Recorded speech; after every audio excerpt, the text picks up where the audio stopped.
안녕하세요, 현정입니다. 오늘은 밤이 아니라 낮이고요. 맨날 밤에 찍어야지 하면서 요즘 제가 육아 스트레스가 극심해서 아이들 잘 때 바로 뻗어버리거든요. 그래서 못 찍다가 한 분이 잘 보고 있다라고 하셔가지고 첫째 어린이집 가고 둘째 낮잠 잘 때 집 청소는 하지 않고 후다닥 찍고 있습니다.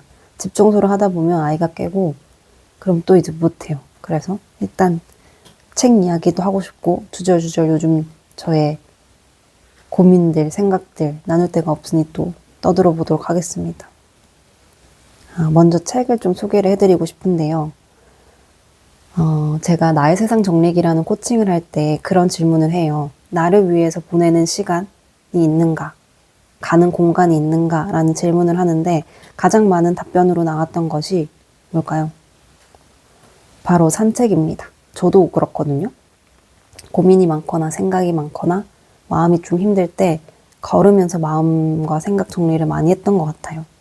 그 산책이라는 게 좀 그런 것 같아요. 제가 가지고 있는 이 얽혀있는 생각들이 걷다 보면 막 펼쳐지는데 걸으면서 자기들끼리 결론이 나는 것 같아요. 그게 생각 정리인 것 같다는 생각을 많이 했어요. 그런 책입니다. 누군가의 고민, 그리고 누군가가 했던 사색들이 잘 정리돼서 너무나도 아름다운 문장으로 펼쳐진 게 바로 이 책이에요.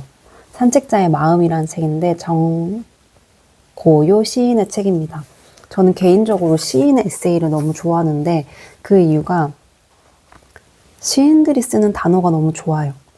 예전에 나태주 시인이 사전을 막 낡을 때까지 찾아본다라는 걸 어디서 본 것 같긴 한데 자기가 본 장면, 겪은 경험을 적절한 단어를 사용해서 공유하려고 노력을 많이 하시는 것 같아요. 그래서 읽다 보면 이런 단어가 있었지. 와, 이런 단어를 이렇게 쓰다니. 이런 문장으로 표현되다니 라는 순간이 있어서 개인적으로는 시인이 쓴 에세이를 좋아합니다.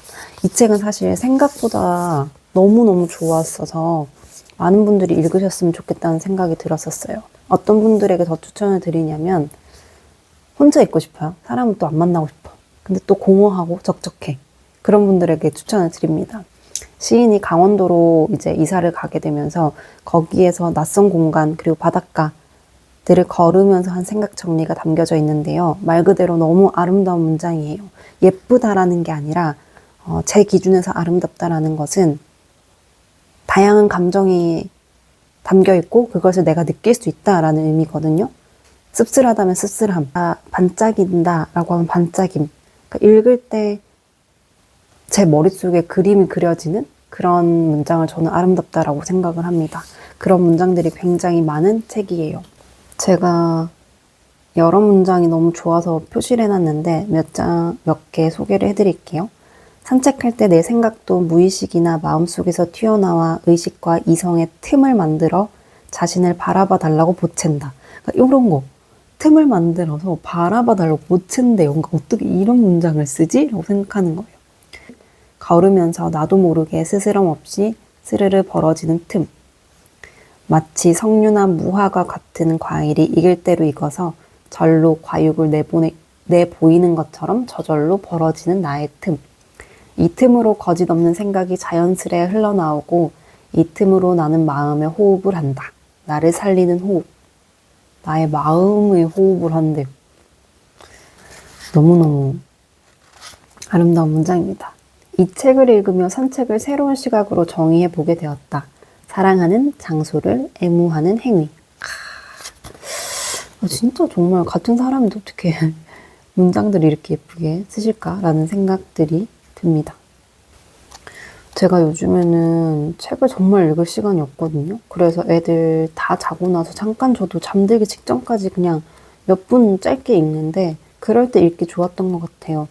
각 잡고 책을 읽기에는 많은 에너지가 드는데 저도 요즘 그런 에너지가 없어요. 힘이 너무 없고. 그래서 자기 전에 잠깐 봤는데 문장 하나가 딱 마음에 와닿으면 그 문장이 제 마음을 확 녹여주는 그래서 그 피로감을 좀 덜어주었던 책입니다. 여러분들도 이 책 꼭 추운 겨울에 읽으시길 따뜻한 봄이 오기 전에 꼭 읽으시길 바랍니다. 두 번째 책은 제가 저번 영상에서 두 책 중에 어떤 책을 읽었으면 좋겠냐 먼저라고 여쭤봤을 때 이 책이 많았어요. 이 책을 선택해 주신 분들이 더 많았어요. 박노해 작가의 다른 길이라는 책인데요. 이 책은 어떤 분들이 읽었으면 좋겠냐라고 했을 땐 내가 미친 듯이 사랑하는 일, 그리고 애정을 쏟아부었던 일, 모든 에너지를 쏟아부었던 일을 했는데 이게 무슨 의미지? 공허하다. 의미 없다. 약간 허무주의에 빠지신 분들이라면 이 책을 읽으면 좋을 것 같다는 생각을 했습니다. 지도에도 없는 마을로 떠나는 여행, 티베트에서 인디아까지 이야기가 있는 사진 속으로. 그러니까 우리 막 SF 영화 보면 막 끝에는 갑자기 태초로 돌아가잖아요. 막 아니도 자연으로 갑자기 돌아가고 의미 있게 생각했던 일들이 무의미하게 느껴질 때가 있잖아요. 그럴 때 허무해지는 것 같아요. 그럼 다시 그 태초에서, 자연에서, 혹은 아무것도 의미가 없고 찬란하지 않은 것에서 다시 의미를 발견하고 찬란한 반짝임을 발견하는 힘을 가져야 다시 내가 반짝일 수 있다고 생각을 해요. 근데 이 책은 그걸 도와주는 책이라고 생각합니다. 그렇게 시작됐다 나의 유람길은 한 시대의 끝간대까지 온몸을 던져 살아온 나는 슬프게도 길을 잃어버렸다. 나는 이 체제의 경계 밖으로 나를 추방시켜 거슬러 오르며 길을 찾아 나서야 했다. 앞선 과거로 돌아 나오고자 하는 기나긴 유람길이었다. 온몸을 던졌는데도 길을 잃었대요. 그런 경우 종종 있으시죠? 눈부시게 진보하는 세계와 멀어져 사람들 눈에 띄지도 않는 험난한 곳에서 자급자족의 삶을 이어온 전통마을 토박이들. 자신이 무슨 위대한 일을 하는지 의식하지도 않고 인정받으려 하지도 않고 인류를 먹여 살릴 한 뼘의 대질에 늘려가고자 오늘도 갓바른 땅을 일구어가는 개척자들. 태초로 돌아간 거예요. 거기에서부터 의미를 다시 찾아 나갔던 것 같아요.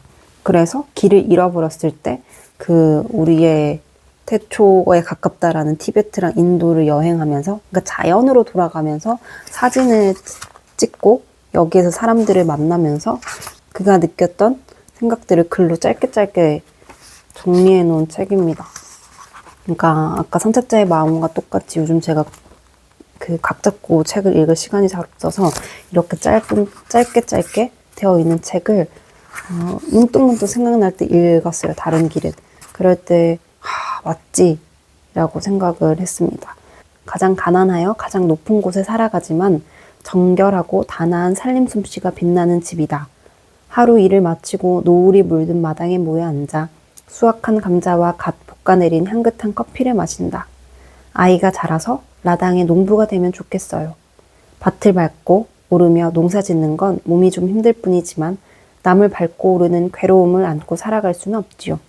늘 마음의 평화를 누리며 살았으면 좋겠어요. 그러니까 내가 막 아정바정 살다가 여기 가서 정말 그냥 기본 삶의 지혜, 뭐가 의미 있지? 이런 게 삶이지 라고 생각을 다시 한번 할 수 있게끔 하는 그 힘을 좀 발견하면 좋은 것 같아요. 그 힘을 가지고 아무것도 하지 말고 열심히 살지 마라가 아니라 그 힘을 가지고 다시 우리는 또 현실 세계에 살아가야 되기 때문에 언제까지 무의미해 의미 없어라고만 살아갈 수는 없거든요. 그러면 우리가 태초 자연에서 발견하는 힘도 얻어보고 또 도시에서 열심히 내 속세에서 살아가는 힘도 굴려보는 거죠. 그 양쪽의 힘을 다 굴려보는 것이 저는 중요하다고 생각을 해요. 그래서 이 다른 길도 마음이 너무 지친 분들이라면 한 번쯤 읽어보셨으면 좋겠습니다. 저는 요즘에 그 육아 스트레스가 극심하다고 얘기했나요? 아까? 기억도 잘 안 나네. 되게 극심해요. 왜냐면 그 첫째가 딱 이제 떼 쓰는 무렵이 왔고 훈육을 해야 되는 때가 왔는데 이게 완벽하게 감정 싸움이더라고요. 근데 그 시기에 맞춰서 연년생이다 보니까 둘째가 있으니까 첫째가 굉장히 많이 힘들어해요. 근데 첫째가 울면 이제 둘째도 울잖아요. 그런 상황들. 근데 뭐 우는 게 뭐가 힘드나요? 라고 생각을 하시겠지만 겪어본 엄마들은 다 알 거예요. 이 시기가 얼마나 정신적으로 피폐하고 힘들다라는 걸. 근데 또 유독 저희 첫째가 그 즐거움과 행복과 흥이 굉장히 많은데 그만큼 떼를 쓰고 악을 쓰는 것도 많아요. 그래서 요즘에는 한번 그게 울기 시작하면 1시간을 우는데 애들이 그냥 하하 우는 것 같잖아요. 아니에요. 뭐 온몸 써가면서 우는데 막 진짜 자기를 꽉꽉꽉 막 이렇게 엉덩이를 찧어가면서 막 하거나 아니면 저를 막 흔들면서 울거나 그리고 진짜 체력적으로도 지치고 정신적으로 지친데 그런데 그 첫째만 케어하는 것도 힘든데 그렇게 울면 둘째가 막 울어요.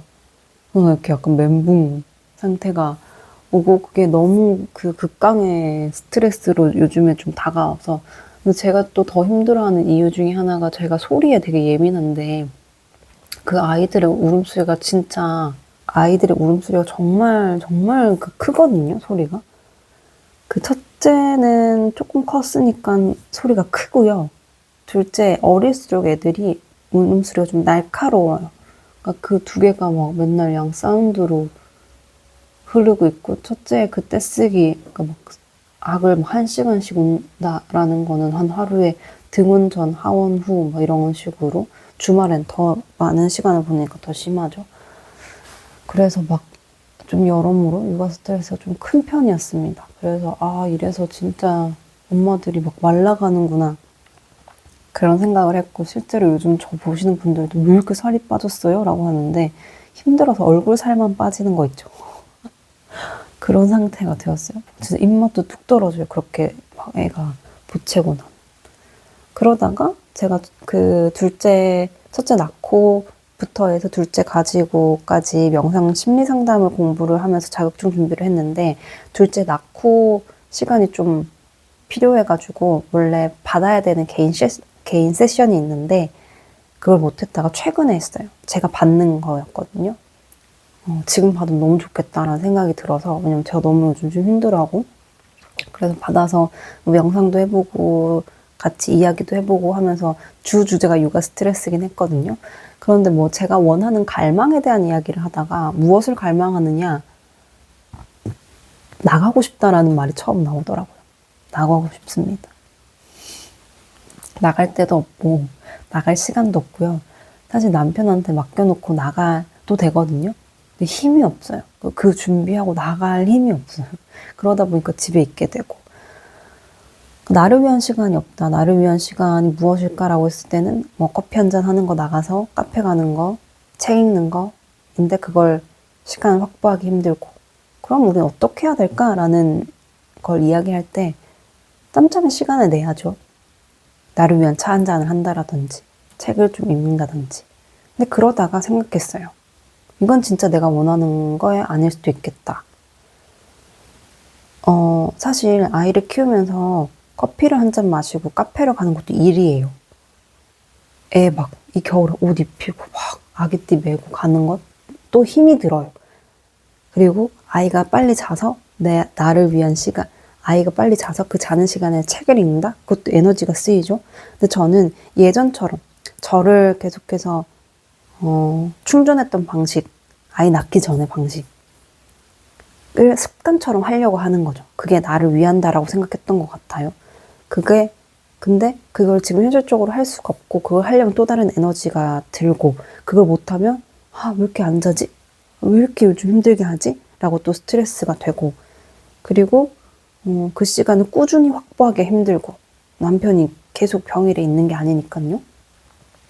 그래서 생각을 바꿔야겠다는 생각을 했어요. 지금 그것은 예전에 나를 충전시키게 했던 방법은 회복하게 했던 방법은 지금 통하지 않고 그걸 하겠다고 욕심부리니까 더 힘들구나.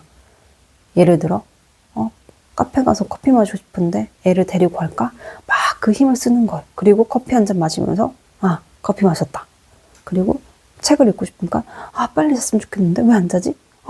자니까 빨리 책을 읽어야겠다. 근데 애가 깰까 막 조마조마한 거예요. 그런 건 저를 위해 하지 않는다라는 결론을 내렸어요. 그럼 뭘 해야 되느냐? 되게 역설적이게 오로지 육아만 해야 된다. 라는 결론으로 났어요. 어떤 의미냐면 아이를 키우는데 온 집중을 다 하는 거예요. 뭘 하겠다. 나를 위해서 뭘 하겠다가 아니라 예전 방식으로 나를 위해서 뭘 하겠다라고 하면 자꾸 마음만 조급해지고 또 다른 힘이 드는데 오로지 아이가 깰 때 밥 주고 같이 놀아주고 잘 때 나도 그냥 푹 쉬고 뭘 하지 않고 그 방식을 해야 한다. 그러니까 나의 욕망을 죽여야 한다 라는 결론으로 나왔죠. 제가 아이 키우면서 나를 죽여야만 행복하겠다. 나의 욕망을 죽여야만 행복하다. 이 가정도 나도 아이들도 라고 생각한 적이 이번에 통틀어 딱 2번인데, 첫 번째는 첫째 아이가 이제 10개월 무렵이었나요? 갑자기 막 애가 막 싫다 그러고 뭐 그때부터 때를 쓰기 시작했어요. 근데 그때 너무 보채길래 도대체 얘가 왜 이렇게 보채지? 한번 관찰을 해봐야겠다라는 생각이 들었고, 그때부터 애가 왜 그런지 좀 자세하게 살펴보기 시작했어요. 근데 어릴 때는 이제 저희가 막 저희 생각대로, 저희 스케줄대로 애를 씻기고 밥을 먹이고 하는데, 아이가 이제 점점 크면 클수록 설명을 해야 되는 시기가 온 거예요. 그래서 10개월짜리인데도 뭐 예를 들면 목욕을 해요. 근데 이제 목욕 끝내고 싶어요. 예전 같았으면 이제 딱 이렇게 들어가지고 이렇게 닦고 딱 나가면 되는데, 이제 그게 아닌 거예요. 재우야, 우리 내일 또 하자. 이제 나갈 거야, 뺄 거야. 끄떡끄떡 하면 그때서야 이제 닦아주고 나오는 것. 밥을 줄 때도 채우야 좀 밥 먹자. 이렇게 설명을 다 해주면서 아이와 소통을 하면서 해야 되는 시기가 왔구나라는 걸 깨달았어요. 그때 그 깨달음을 통해서 느꼈던 게, 그때는 제가 유독 나 자신을 잃어버린 느낌도 되게 많았고, 어떻게 해야 되지? 뭐 이런 고민, 약간의 우울감, 산후 우울감들도 되게 뒤늦게 좀 찾아와가지고 마음이 힘든 상태였고, 자꾸 나에 대한 욕망들이 많았어요. 아, 나도 이거 하고 싶다. 나도 일하고 싶다. 아, 나도 그냥 조용히 앉아서 책 읽고 싶다. 아, 언제까지 이렇게 해야 되지? 언제 끝나지? 그런 생각들, 나에 대한 생각들에 좀 취해 있었거든요. 그러다 보니까 아이를 관찰하지 못했어요. 그래서 지금 내가 나를 생각할 게 아니라 아이를 좀 바라보고 관찰을 해야지, 아이와 내가, 그리고 이 가정 모두가 행복하구나. 지금 내가 나에 너무 취해 있어서 아이를 돌보지 못했다는 깨달음을 얻었었거든요. 그때 처음으로 나는 지금 나를 죽여야지만이 우리 모두가 행복할 수 있겠다 라고, 극단적으로 과격한 표현이지만 그렇게 생각을 했었고, 그러고 보니까 아이 보탬이 좀 줄기도 했었어요. 그리고 2번째가 2번이었어요. 이번에 또한 나의 욕망들이 자꾸 치고 올라오지만 이걸 없애야 행복하다. 뭘 더 하려고 하지 말자. 근데 그게 되게 슬픈 것 같잖아요. 첫째 때는 슬펐거든요. 둘째 때는 아니에요. 그게 나를 죽인다는 게 한정적인 이 엄마의 시간, 그리고 오로지 아이에게만 투자해야 되는 이 시간이 좀 짧아요. 사실 어린이집 가면 또 어린이집 보내는 시간이 더 길기 때문에 그때 또 저를 돌볼 수 있고요, 나를. 그래서 그 시간은 길지 않으니까 지금은 또 잠깐 나를 확 접어두고 육아에만 집중해야 한다. 근데 정말 습관이라는 게 무섭다는 게, 내가 예전에 했던 그 습관대로 자꾸 나를 돌보고 싶다 보니까 자꾸 돌아가는 거예요. 근데 그게 바뀐 상황이랑 맞지 않으니까 삐그덕거리는 거죠. 그래서 이번에 그 명상 상담을 다시 받으면서 많은 정리를 했죠.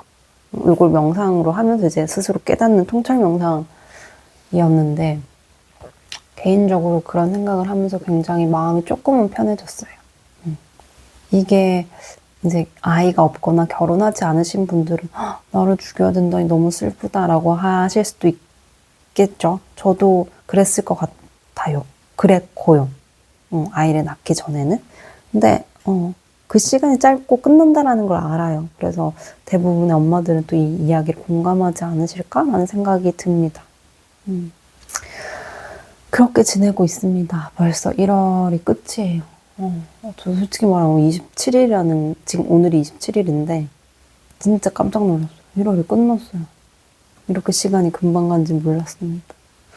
여러분들도 어떤 생각을 하고 있고 어떻게 지내고 계신지, 여러분들의 고민은 또 무엇인지 궁금하네요. 댓글로 또 같이 소통하면 좋을 것 같습니다. 그러면 이제 집안일을 또 하러 가볼게요. 안녕.